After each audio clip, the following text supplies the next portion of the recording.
என்னை பார்த்து ஒரு பாட்டு பாடுவா.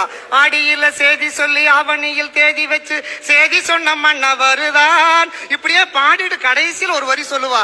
ராசாவே நீ வேணும் 7 ஜென்மந்தானா. முந்தா நாள் கோயிலுக்கு கூட்டிட்டு போனுங்க.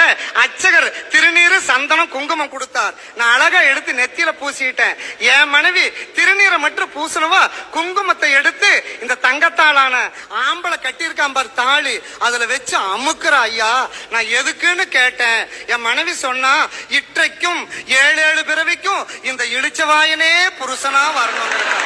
ராசாவே நீ வேணும் 7 ஜென்மந்தா. ஆனா இன்னைக்கு செய்யற ரூட்டி கொஞ்சம் நஞ்சம் இல்லைங்க. மனிதன் எப்படி இருக்கணுங்கிறதுக்கு ஒரு செய்தி சொல்றேன் பாருங்க. ஜேபி சந்திரபாபுன்னு ஒரு நடிகருங்க. ஜேபி சந்திரபாபு என்ற நடிகருக்கு காலையில கல்யாணம். இரவு 9 மணிக்கு அந்த புது பெண் வெள்ளிச்சம்புல வெது வெது வெதுன்னு பசும்பால் கொண்டு போய் அப்படியே அத்தான் என்று கொடுக்க வேண்டியவ அண்ணான்னு கூப்பிட்டாங்க.